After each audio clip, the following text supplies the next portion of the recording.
Happy Lord's Day. Are you happy? Can you say to your seatmate or to your right side, Happy Lord's Day. Amen. Parang hindi naman kayo masaya.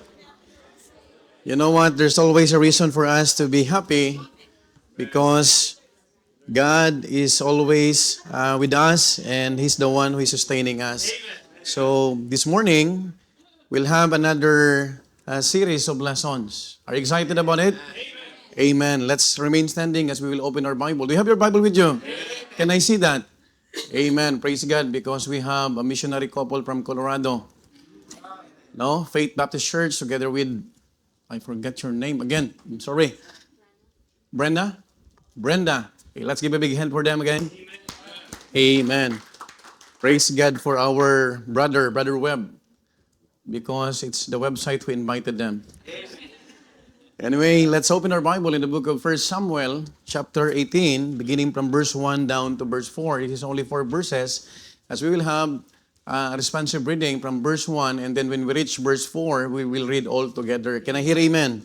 If you are there. 1 Samuel chapter 18, I'll be reading verse 1, you read verse 2, and then when we reach verse 4, we will read all together. The Bible tells us in 1 Samuel verse 1, chapter 18, it says, "And it came to pass, when he had made an end of speaking unto Saul, that the soul of Jonathan was knit with the soul of David. And Jonathan loved him as his own soul."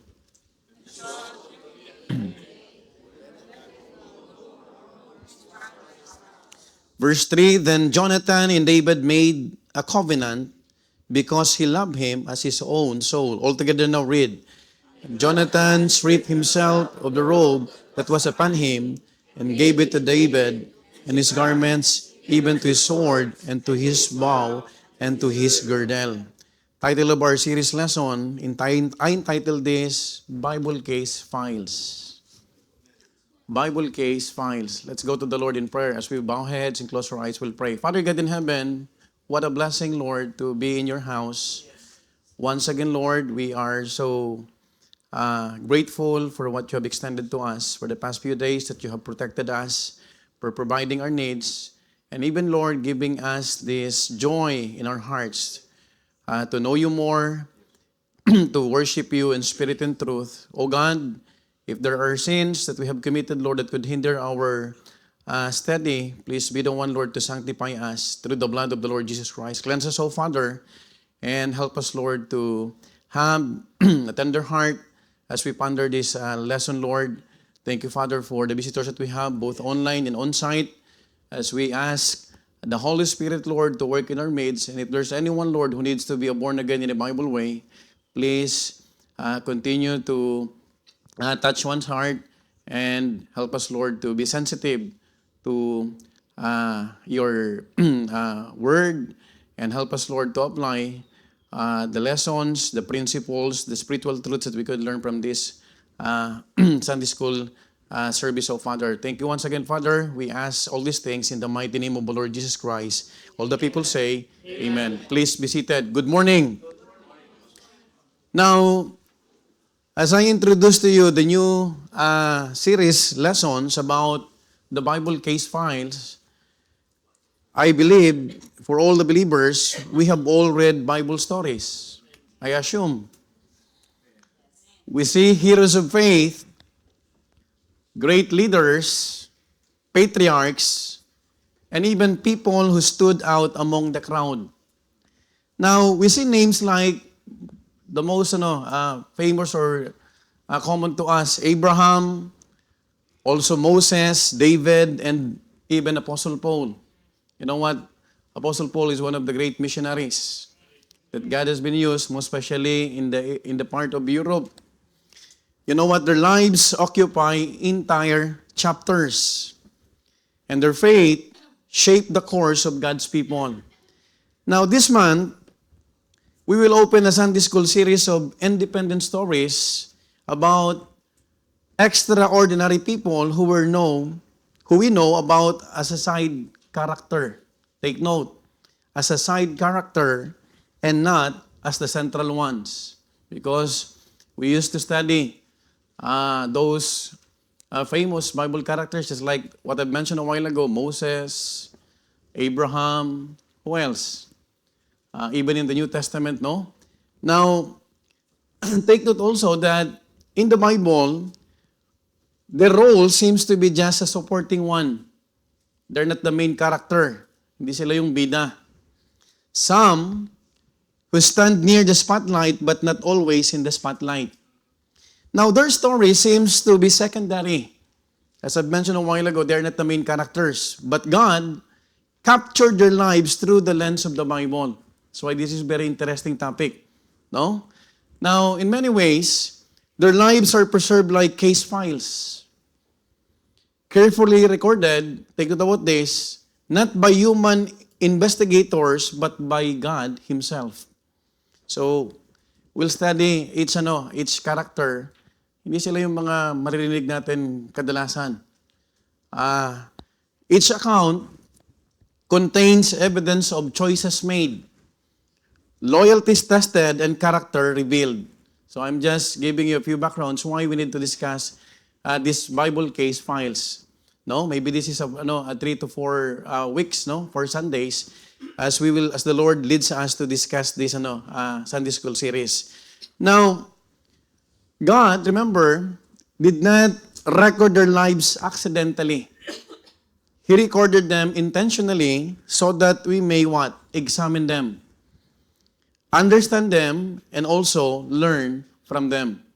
So be very careful of our motive, why we would like to, to be acquainted with those characters, Bible characters, because the most important part in study is to learn the lesson. And we are truly learning if we are applying what we are learning. Can I hear amen? That is why I am so excited to share with you this series entitled Bible Case File. So each lesson again will open one life, examine one character, and uncover one spiritual truth. So we will see how their decisions shape their destiny and how those same principles apply to us today. So this morning, we open our first case file, and that is the file of Jonathan. No? So Jonathan, the power of right friendship. Okay. No? We'll be talking about Jonathan. Who among you knows about the story about Jonathan? Of course, the missionary knew it. Amen. Praise God for that. Okay, sino pa? Okay, Jonathan. So we'll be talking about the power of right friendship. Do you know that having friends is very important? But having bad friends is not good. Are you following? Now, again, in our text, the Bible tells us in verse 1, look at what the Bible says, and it came to pass, when he had made an end of his speaking unto Saul, King Saul, that the soul of Jonathan was knit with the soul of David. And Jonathan loved him as his own soul. Now, I need to be clarifying, no? That the love Jonathan had for David speaks of a deep, covenantal, and selfless bond, not a romantic one. So this is not the Bible verse for the LGBTQ, for the woke. Hello? This was a pure brotherly love. Are you following? Now, remember, the theme of our lesson about Jonathan is true friendship is revealed through loyalty to God's will, not loyalty to a personal advantage. You know what? Sometimes it's really sad to know that when you have brought your friends and then someone invited them and then the one who invited them left the church and then they will follow. It's a very dangerous practice. You have to understand why you are here. You don't have to choose friendship over lordship. Are you following? It's very dangerous. Kanino ba tayo naglilingkod sa Panginoon? Every one of us is only a human instrumentalities. Are you following?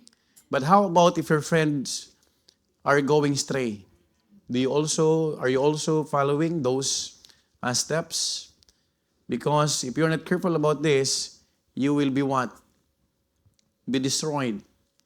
Now, my dear beloved brethren, to teach that godly friendship is important to have in our lives. And that its foundation must be what? Courage, loyalty, humility, and submission to God's sovereign plan. Are you following? Not blind loyalty. Not, I'll scratch your back, you scratch my back too. Even when it requires personal sacrifice. Now, have you ever had a friend who stayed with you during the good times, but was nowhere to be found when you needed them or him? Meron ba kayong kaibigan na kasama mong sa mga masayang bagay? You know, sometimes friendship will grow if you will be together, not only in happy seasons, but even in trying seasons. Or a friend who you helped during their difficult season, but was distant and indifferent when you went through tough times. Have you heard about the saying, don't have a fair weather friend? Oh, I'm so surprised when we were traveling going to the church, because when we left our house, it's a sunny day. But as we approached Tibalde, it's gloomy and foggy. Sabi ko, what is happening? Maybe it's rapture time. Are you excited about the rapture time? No more tears, no more bills. Only streets of gold. Hello, are you excited about it? Now, remember, maybe all of us at one point also experienced being betrayed by a person we once called friend. The Bible, through stories such as Jonathan, reveals to us that it is possible to find a friendship that will stay with you until the end. Friendship is important to us. You cannot win someone if you are not friendly. Are you following? How can you pass out tracts if you are, You know what? I love people who have smiling face. Just like Brother Missionary Jared. You have a smiling face. That's why you are approachable. You could easily pass out tracts. Are you following? If your face is approachable. But if your face is gloomy, just like this morning, it's really hard for you to share the good news. Hello? Are you following? There's no person in this world who does not need a friend. But if not chosen correctly, listen to this, they can harm us and lead us in the wrong direction in life. That is why there's a need for us to study about Jonathan. No? Scripture repeatedly demonstrates the friendships either strengthen obedience or accelerate distraction. So you need to be very careful. Let me repeat.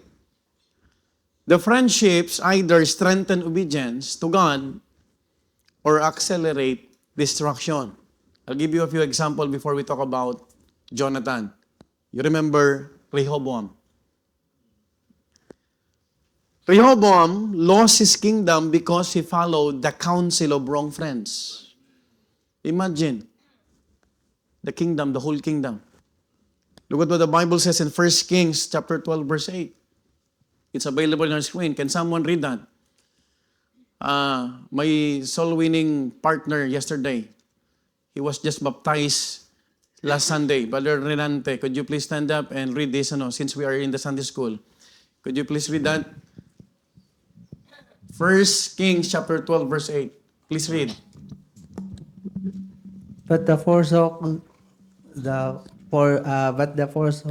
counsel of the old men, which he had given him, and consulted with the young men who were grown up with him, and which stood before him. Okay, thank you so much. Look at what the Bible says. But he forsook what? The counsel of the old men. Look at this, which they had given him, and consulted with the young men that were grown up with him, his friendly friends. But sad to say, he lost his kingdom because he followed the counsel of wrong friends. Another Bible character is Amnon. Amnon lost his purity. Listen to this. This time, not kingdom, but purity. Because he listened to Jonadab. Look at 2 Samuel 13, verse 3. The Bible says, but Amnon had a friend whose name was Jonadab, the son of Shimeah, David's brother, and Jonadab was a very subtle man. Because this man, his friends told him, you can do it. You can pursue it. You raped Tamar. Are you following? Imagine having friends will give you wrong counsel. Hello? Hindi binibilang. You should not count the years that you are together. But you must count the years that you serve together for God's glory and honor.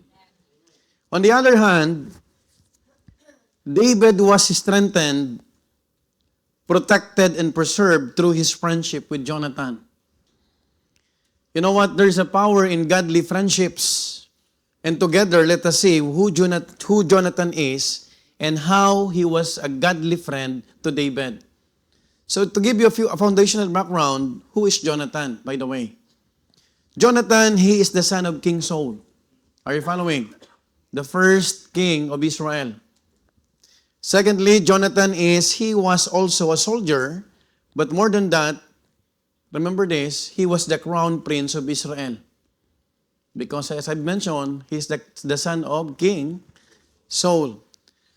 Meaning to say, he is the next in line, a successor in the making. Now folks, his future was already determined. Why? Because his path was already secured, his crown was already waiting. But God had rejected Saul. We know the story.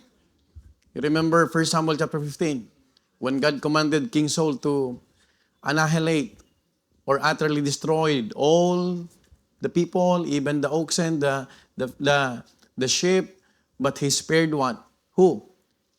The king of Amalekites, Agag, and the best sheep. Now, remember, in 1 Samuel 15 verse 26, the prophet Samuel declared to Saul, look at what the Bible says, the Lord hath rejected thee from being king over Israel. Now, this rejection did not immediately remove Saul from the throne. But listen to this, but it removed God's favor from his dynasty. You know what? God's favor is very important. You can do a lot of activities, a lot of ministry, but the question is God's favors with you? Don't do things for God without the favor of God. Hello? You will just exhaust your energy. You will just perform. But we are not here to become performers. We are here to worship God. Folks, my dear beloved brethren, the word Jonathan, it means Jehovah has given. Please take note about that. The name Jonathan, it means Jehovah, what? Has given. Perhaps, the greatest gift, humanly speaking, a person can have is a true friend. That's why someone asked me to have a birthday greeting to one of my closest friends in the ministry. And I remember when my wife is trying to record that, the Lord impressed upon my heart to mention, you are a gem. You are one of the treasures. You know what? It's really hard to find true friends, even in the ministry.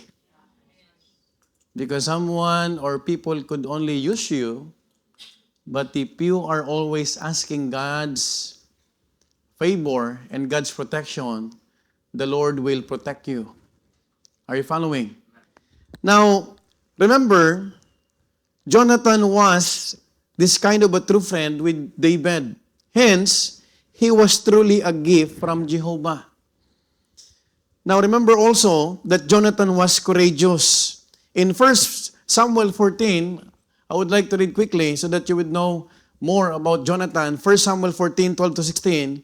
Look at what the Bible says. And the men of the garrison answered Jonathan in his armor bearer and said, Come up to us, and we will show you a thing. And Jonathan said unto his armor bearer, Come up after me, for the Lord hath delivered them into the hand of what?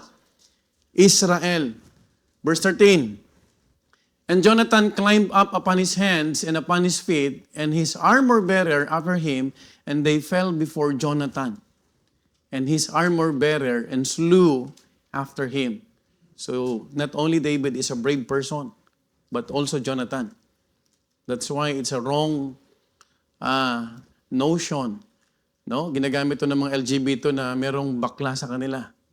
Because pareha sila matapang. Are you following? In verse 14, and that first slaughter which Jonathan and his armor bearer made was about 20 men within, as it were, on half acre of land, which a yoke of oxen might plow. Verse 15. And there was trembling in the host, look at this, in the field and among all the people, the garrison and the spoilers, they also trembled, and the earth quaked. So it was a very great what? Trembling. You know what? In this particular praise or verses, he showed his courage by climbing the steep side of the gorge of Michmash. Some of you know the story. An outpost of the Philistine and falling bodily on 20 men. Now listen, these men were killed and the tumult started a panic in the camp of the enemy.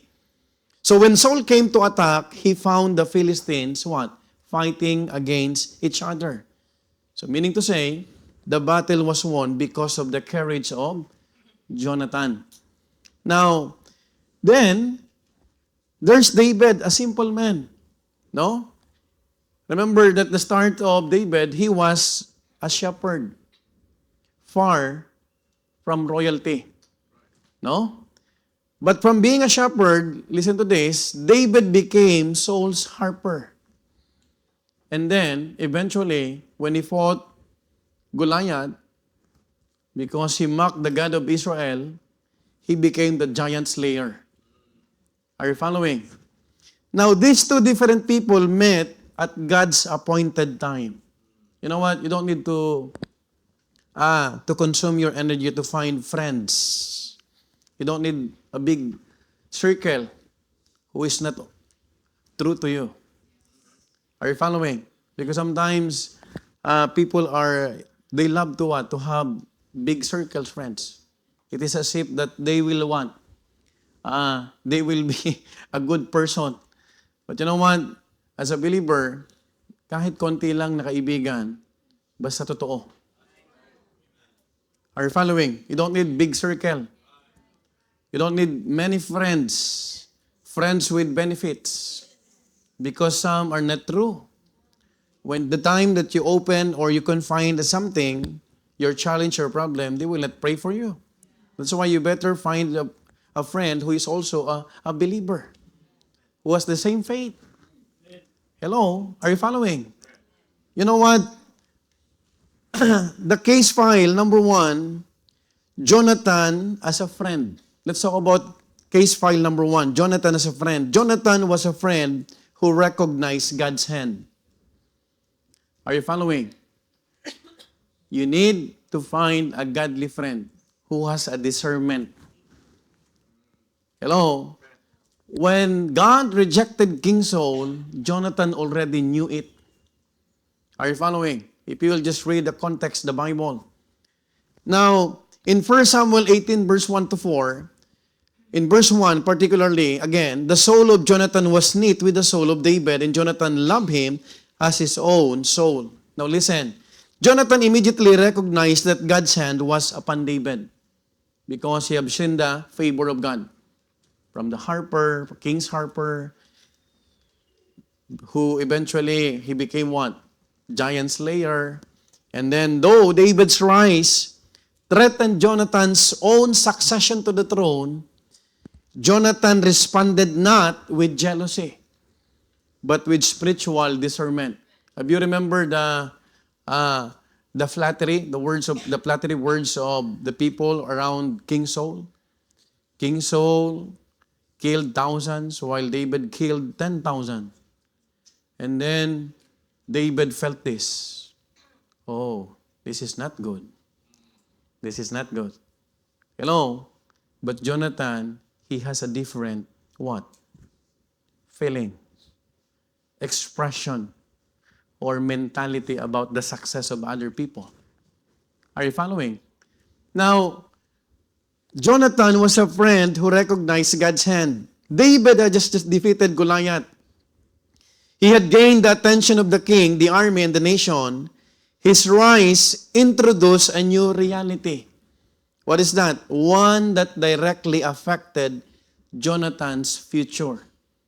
Because the fame of David was growing, increasing. Are you following? Now, remember this. Any normal person who's next to the throne will feel what? Threatened. On guard. And possibly be insecure. You know what? The normal thing that a person will do under these circumstances is to seek the fall of his rival or to assert that he is better than him. No, don't be insecure. If your friend is succeeding in life, rejoice with him. Hello? That's why it's not wise to compare yourself to other person. You strive hard. Be faithful to the Lord so that God will bless you. Are you following? Now, Jonathan saw none of that. To him, listen to this, their friendship weighs more than the competition. He was a goodly or a godly friend who was not afraid to see his best friend succeed. A true friend is not afraid. He will not feel insecurities. Hello? Kapag yan naiinggit sa iyo at nakasimangot while you are sharing your own success, he is not your friend. Be very careful. You know what? Even in the ministry, instead of fighting, listen to this, he made a covenant with David and he loved him as his own soul. Now, Jonathan's act of giving David his robe, armor, sword, bow, and girdle was symbolic. You remember? In our text, he gave David things, but this is not common things. Why? Because if we will understand the meaning behind this, listen to this, we will see that what he gave were not merely possessions. They represented princely authority and royal identity. Why would you give your robe as a prince? Hello? Are you following? He was willing to give his own for his friend. Remember, young people, brothers and sisters, true friendship submits to God's will, even when it costs personal advancement. Can I hear amen? Oftentimes, jealousy resists God's will. Alam mo, pag ang tao punong-puno ng selos at inggit, they will not be happy for you. Lahat tinitignan from head to foot. What is he wearing? He is wearing, a branded long sleeve. You ought to be very careful. Hello? Be happy when someone is happy. Don't be jealous. Don't be jealous if your seatmate is beautiful than you. Because you are unique. You are fearfully and wonderfully made. You remember fearfully? You look at the mirror. You choose fearfully or wonderfully. But the most important beauty is what? The heart. It is futile to have a beautiful face while your heart is rotten because of jealousy. Hello? That's why you don't need to flex your success. Because it's too dangerous. Because some of your friends, they are not happy.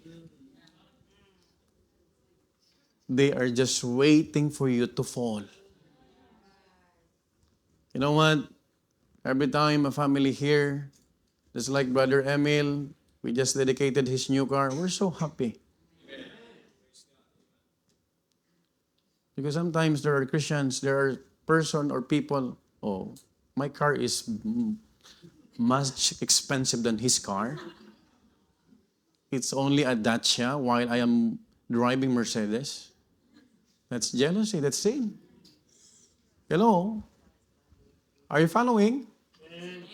Be happy. Be glad when someone is succeeding in life. Amen? Tama po ba?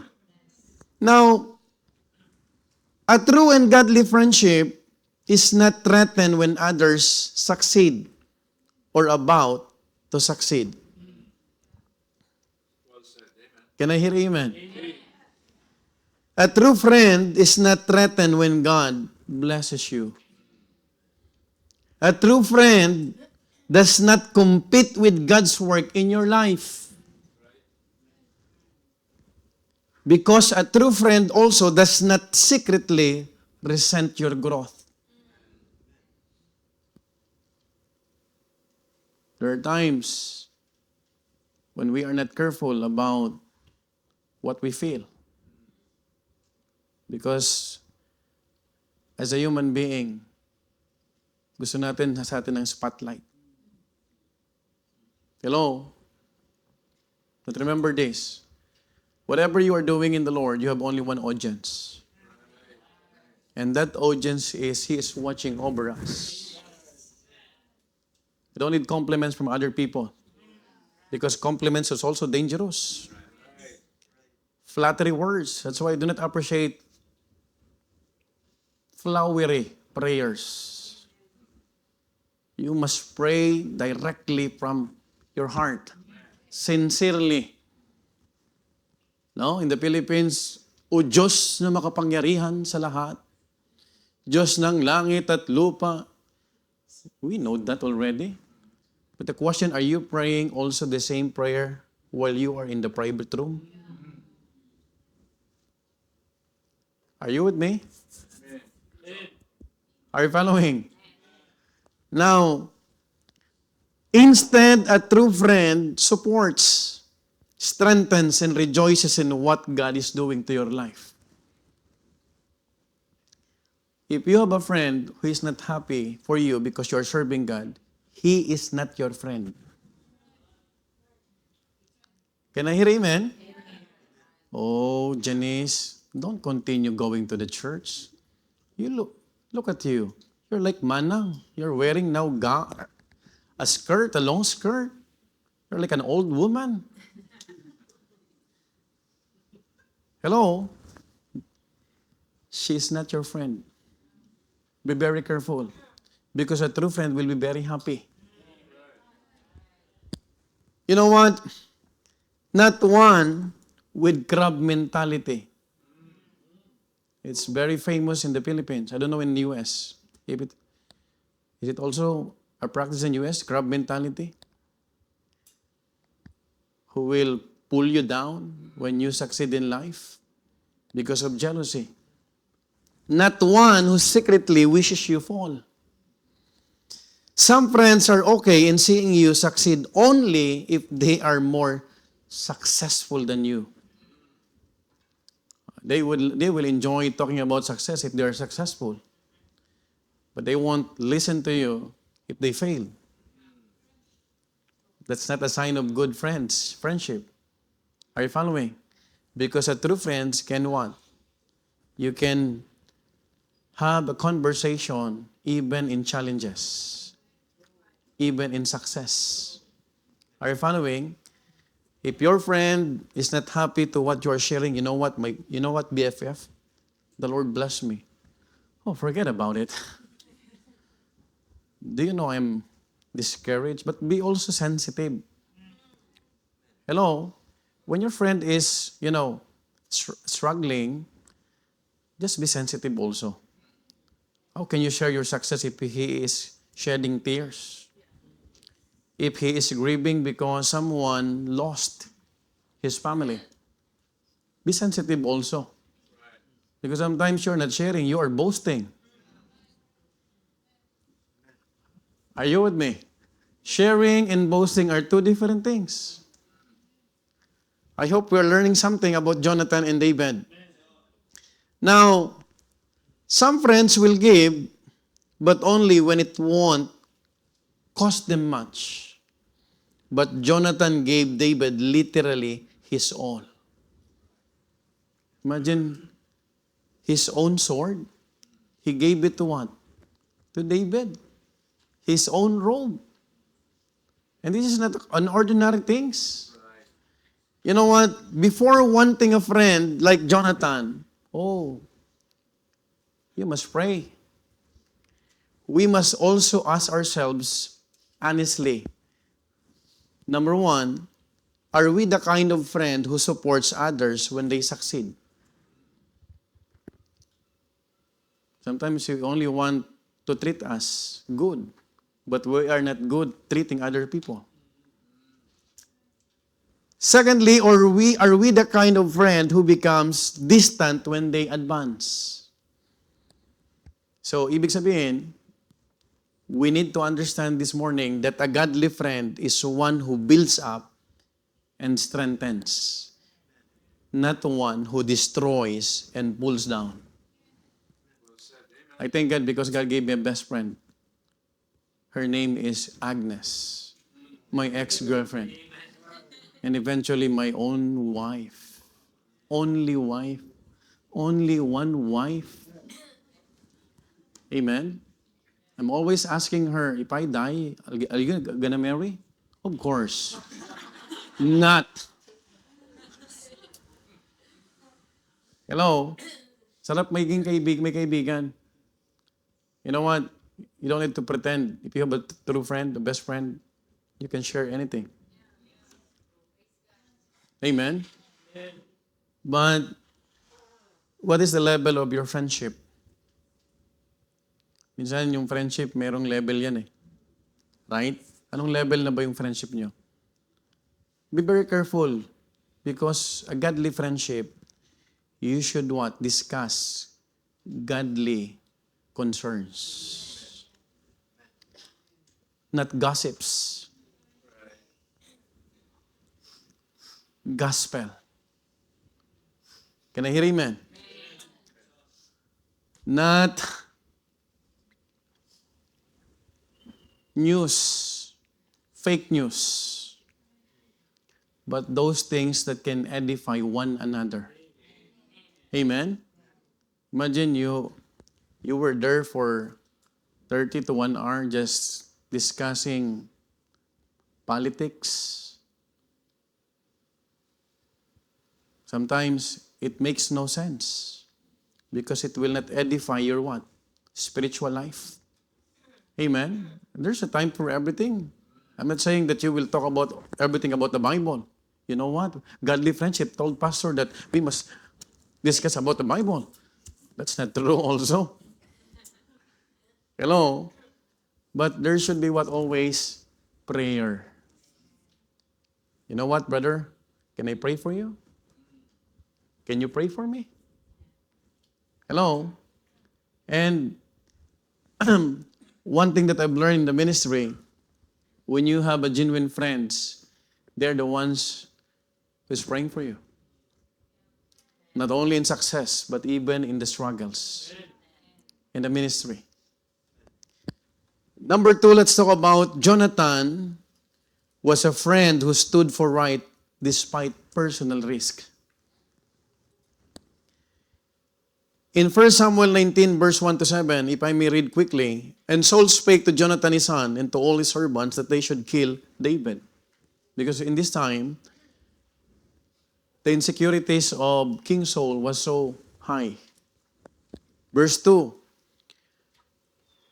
but Jonathan, Saul's son, delighted much in David, and Jonathan told David, look at this, Saul, my father, imagine his own father, seeketh to kill thee. Now therefore I pray thee, take heed to thyself until the morning, and abide in a secret place, and hide thyself.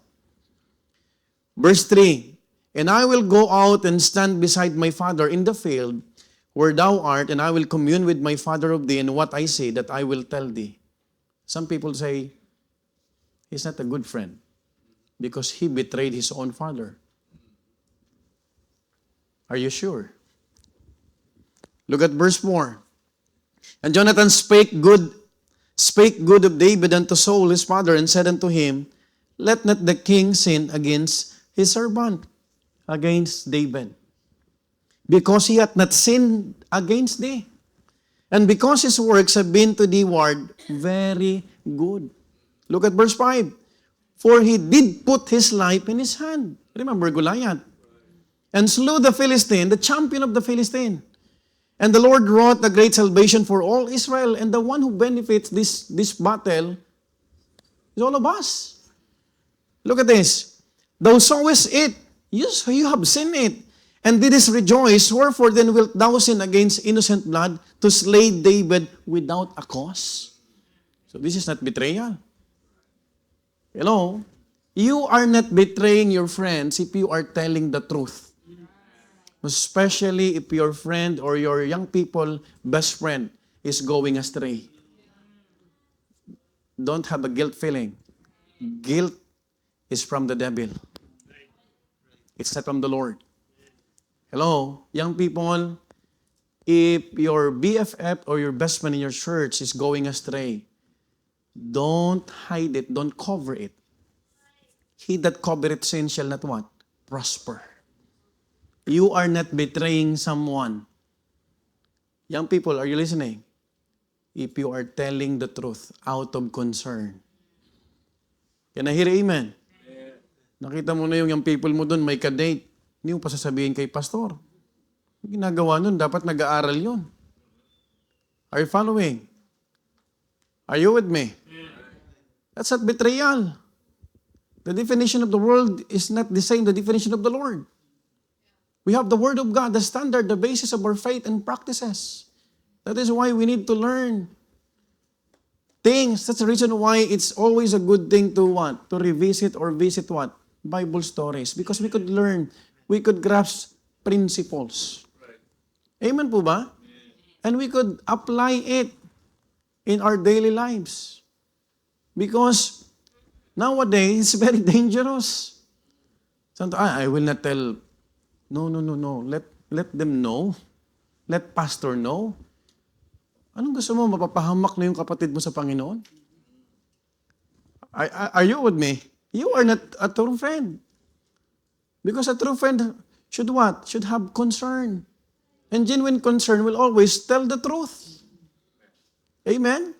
That is why when I ask, like for example, Atara, do you think Jerry has a girlfriend in their school? Atara will tell the truth. And sometimes the mouth of the young people are just like zipper. No, I won't do that. He's my friend. You are not a true friend. Hello? Because if you are a true friend, you will tell the truth. Amen? Walang taguan. Hello? Pag ikaw nagtatago, may kasalanan yan. Can I hear amen? Now, look at what the Bible says. Verse 6, and Saul hearkened. Wow. Unto the voice of Jonathan. And Saul sware, as the Lord liveth, he shall not be slain. Verse 7, and Jonathan called David, and Jonathan shewed him all those things, and Jonathan brought David to Saul, and he was in his presence as in time past. Now, when King Saul was already desperate to kill David because of envy, Jonathan stood in the gap. Praise God. If you are given a chance to stand in the gap, do it for God's glory. Amen? Don't be biased. Don't be partisan. No, I am Democrat. I am a Republican. You know what, being a Christian, we should have no colors. We should always follow God. Amen? Amen po ba? Now, Jonathan openly defended David before King Saul, even though Saul had already determined to kill him. This act placed Jonathan in direct opposition to his own father. Take note, sarili niyang tatay. The king. Jonathan risks his what? Number one, his position. Secondly, his inheritance. Tama po ba? Because he's a prince. And also his personal safety. Oh, you are a traitor to our family. You changed your religion. You betrayed us. You are now reading the Bible. You know what? Nowadays, reading the Bible and going to church Sunday upon Sunday is a form of betrayal for those people who are not saved. Are you following?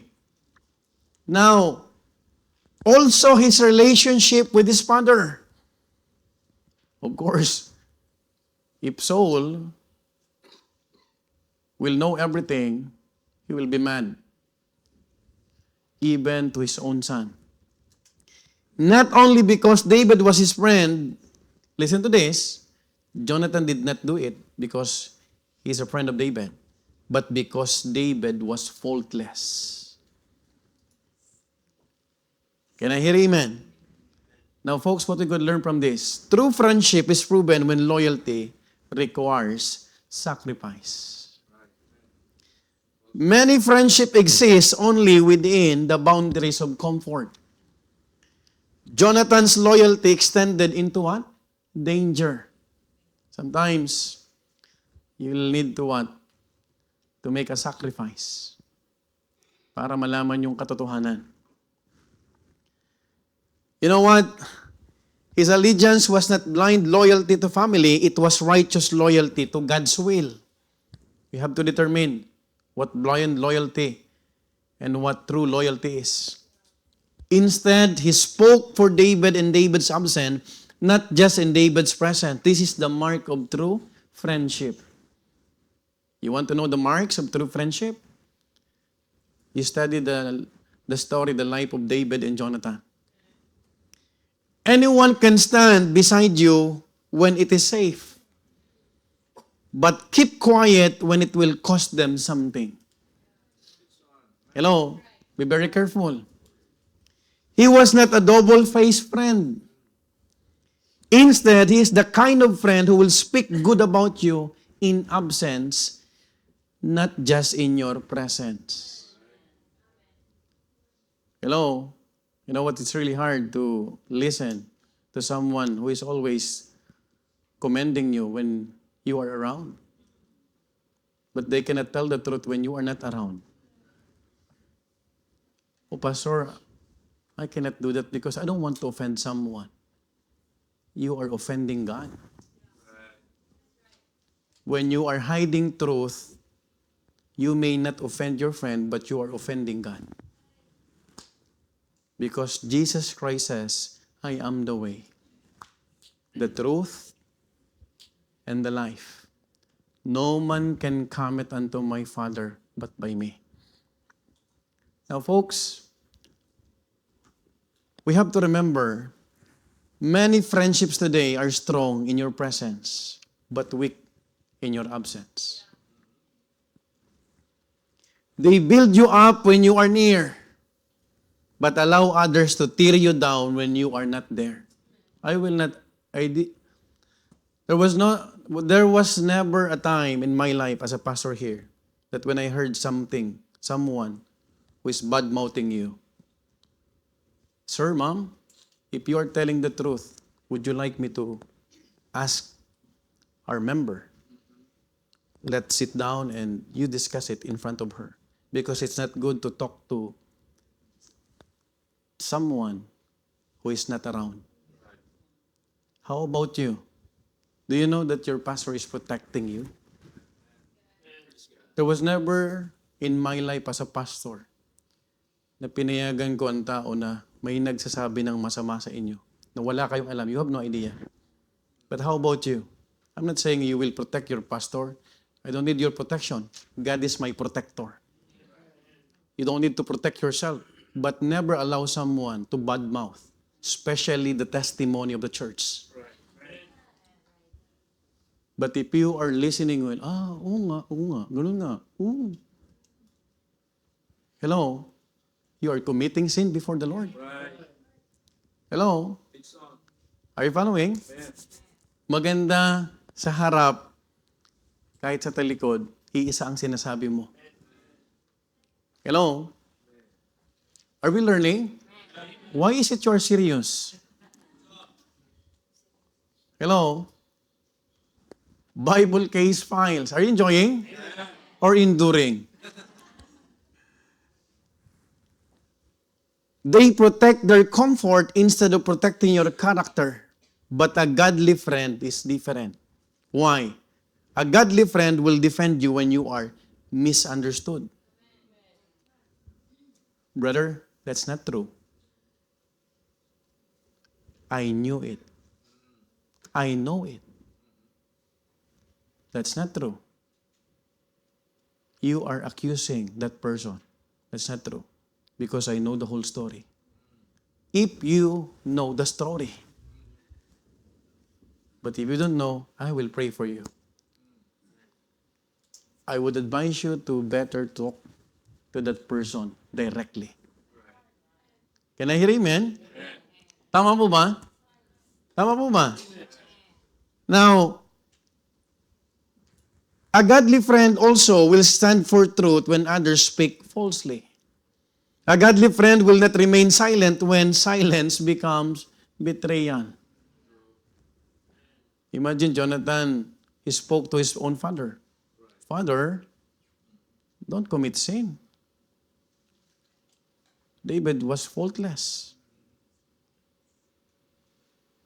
He's the one who fought Goliath when no one wants to fight. Right? And when he fought, when he won, we are beneficiaries. Are you following? Jonathan was left to choose between his father's favor and his friend's safety. And praise God, he chose David's safety. Hindi ka totoong kaibigan kung ang kaibigan mo hinahayaan mong mapahamak. This account does not encourage you to disobey your parents. Let me repeat. This account does not encourage you to disobey your parents. Young people. Jonathan did not rebel against his father out of disrespect. He spoke to his father out of reverence. For what was right, he was just preventing Saul from committing sin. Hindi nagre-rebelde si Jonathan because you could speak for the truth in the spirit of meekness. Amen po ba? Sometimes we want to tell the truth, but out of what? Rage. No! I am the right, you're wrong! Sometimes, nako-compromise na ikaw yung tama. Why don't you tell it with love? Amen? Jonathan loved his father. Do you believe that? Father, don't commit sin. Because if you will kill this person, he was faultless. Wala siyang kasalanan. Right? Yan ang totoong kaibigan. Thirdly, may time pa ba ako? Are you learning? Jonathan was a friend who submitted to God's sovereign plan. In 1 Samuel 20, verse 14 to 15, I'll just read it quickly. And thou shalt not only while yet I live shew me the kindness of the Lord, that I die not, but also thou shalt not cut off thy kindness from my house forever. Now, Jonathan, from this passage, I have no luxury of time, explicitly acknowledged that David would become king. That's why discernment is very important. I am pretty sure that when Prophet Samuel mentioned that you are already rejected by God as a king, Jonathan heard it. I assume. That's why discernment is very important. Jonathan surrendered his rightful claim to the throne. This was not weakness, it was his spiritual maturity. He recognized that God raises up and puts down rulers. Now, Jonathan teaches us a critical spiritual truth. What is that? Spiritual maturity is revealed by the ability to accept God's will when it disadvantages us personally. Are you following? Why? Because many serve God only so long as God's plan benefits them.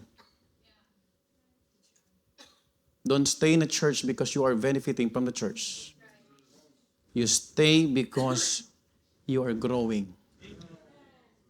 Can I hear amen? Are you following? We're not here because out of benefits.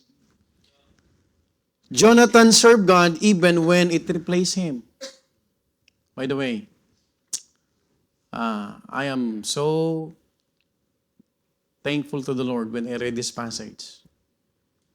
Because Jonathan has a selfless love to David. Hindi siya nagkaroon ng insecurity. Hindi niya inisip, I am the next in line. Hello? Tama? Tama po ba? Kasi ang totoong kaibigan, marunong magparaya. Number 4, Jonathan was a friend who strengthened others in God. The praise strengthened his hand in God. In 1 Samuel 23 verse 16, look at what the Bible says. And Jonathan, Saul's sons, arose and went to David into the wood. I want you to notice the last phrase. And strengthened his hand. Kanino? In God. God is the only source of strength. Don't look for a source of strength from other people. Because you have no idea. Maybe that person that you are referring to or leaning to or depending to with is not praying. Are you following? Jonathan, Saul's son, rose and went to David into the wood and strengthened his hand in God. So meaning to say, the praise strengthened his hand in God is one of the clearest descriptions of what spiritual friendship actually does. Why? Because Jonathan did not strengthen David in emotion. He strengthened him in God. Don't comfort someone by your own words. Comfort him with the Word of God. Don't play as a comforter. Because we only one have great comforter. And that is the Holy Spirit. Can I hear amen? Sometimes we are robbing the glory from the Lord. You know what? I encourage him. Kaya siya nagtutuloy dahil sa akin. Are you sure?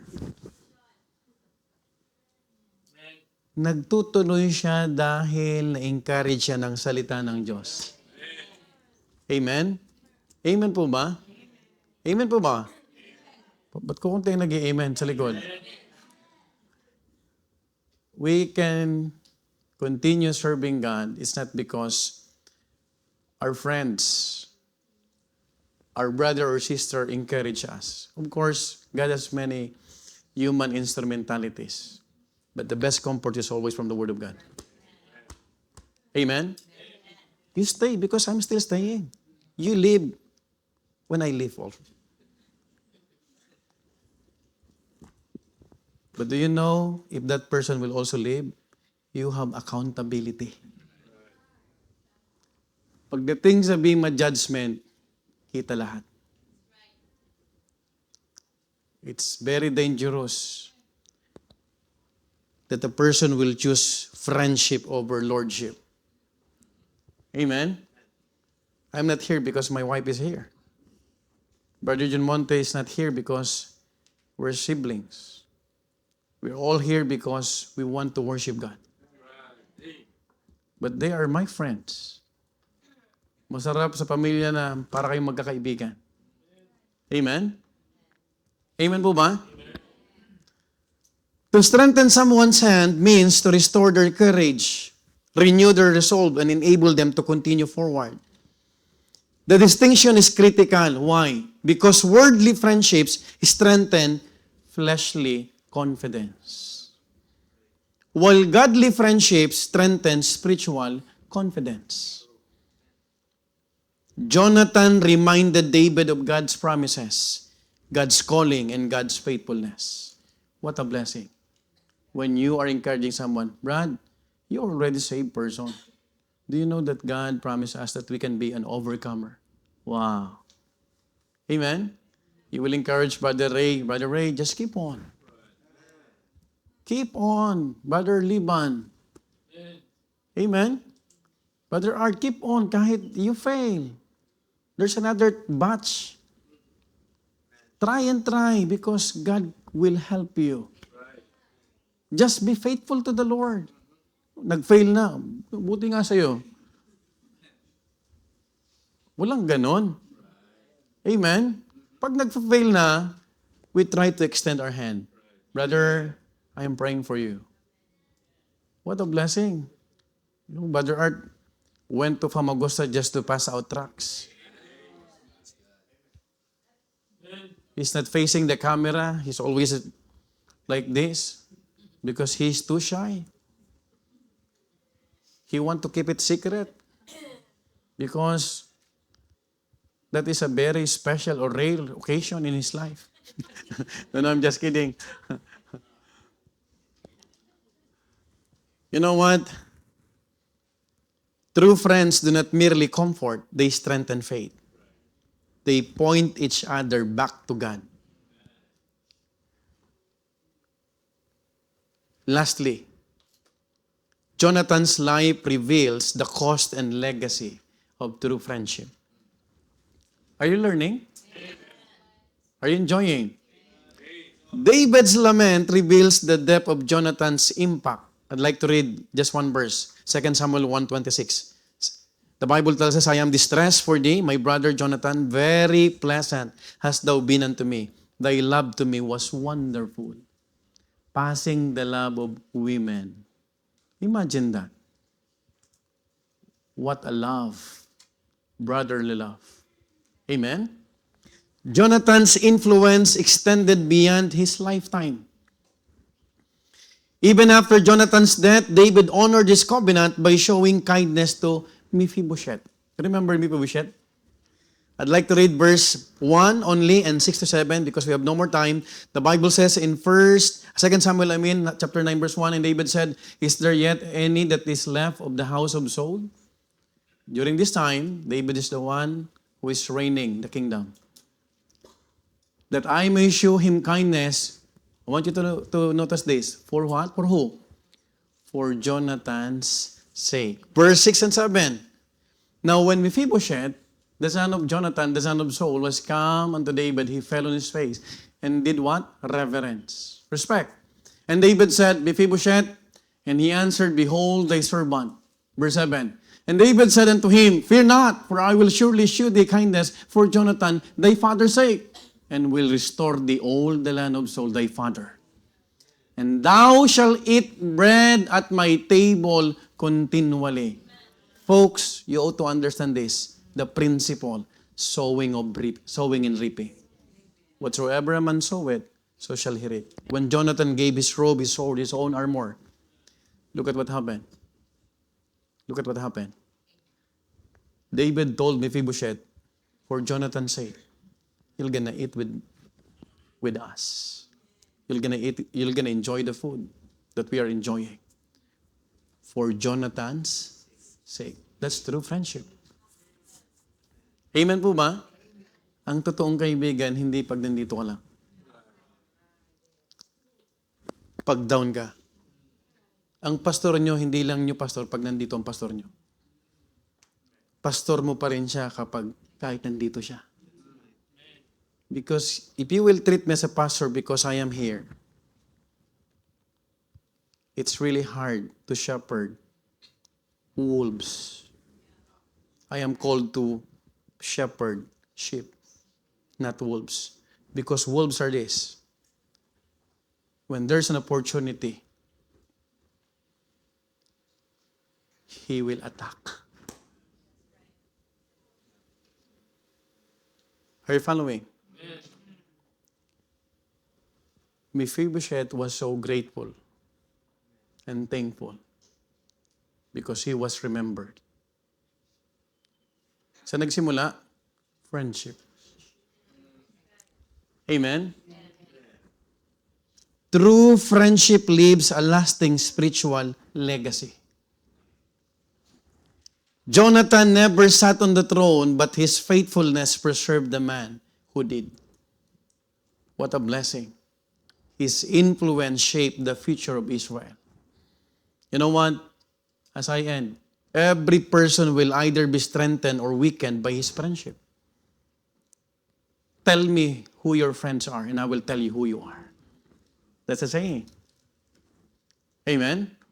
But there's a truth behind that. Right? Tama?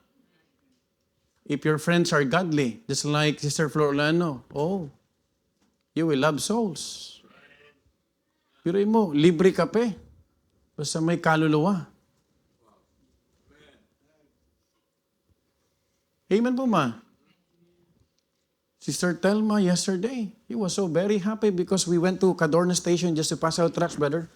And then we found out that the young lady waiting for the train, that's the granddaughter of Sister Telma. And we witnessed to them, they accepted the Lord Jesus Christ. What a blessing. And they promised they will come next Sunday. Wow. And then, where's your mom? Sister Telma is asking, where's mom? They're coming. We will wait for that. And they arrived. Pastor, March 1, we will go to your church. Wow. What a blessing. Hello? If you have friends who have the same mind, the same agenda, the same goal, what if your friends would like only to have what? Party. You leave the church. That church is boring. Imagine you will stay in the church for how many hours? Let's go to party because there's martini. No party, no martini, no martini, no party. You will have party in hell someday. Hello? Spiritual legacy. You must ask yourself 2 questions. Number 1, am I choosing friends who strengthen my walk with God? Number 2, am I being the kind of friend who strengthens others in God? Dapat ikaw po ang nagpapalakas. I really appreciate the Joy Ministry right now. They are encouraging one another. Amen? Nagtutulungan sila. Sis, dito kami sa area. Imagine, we have 4 areas in our soul winning. Amen? While Preacher Sanjay and Preacher Joshua, they were in Rome, and they had their soul winning clinic, and praise God for many professions of faith. It's a blessing to be in the ministry because you will meet different walks of in life, different personality. But thank God because we have the same gospel, the same message. What a blessing because Sister Mona brought again another visitor. You know what? Pag ikaw dinadala ng kaibigan mo sa Panginoon, totoong kaibigan mo yan. Pag dinadala ka lang ng kaibigan mo sa Compass, mangutang tayo. Hindi mo yan totoong kaibigan. Hello? They are just good to you because they need guarantor in the bank. They are not your friends. Be very careful. Hello? Tama po ba? Tama? Nandyan lang pag may kailangan. Nasaan ka nung kailangan kita?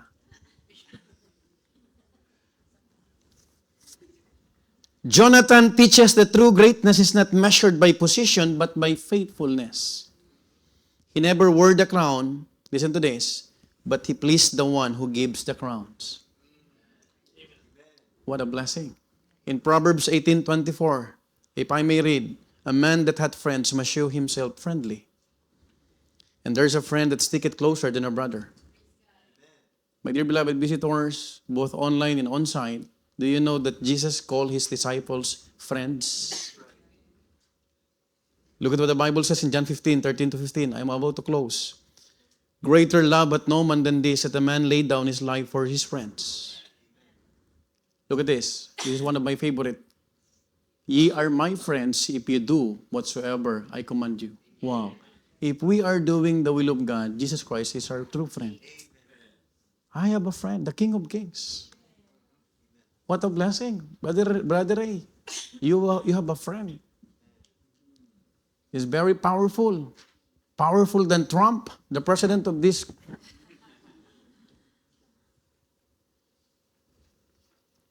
Verse 15.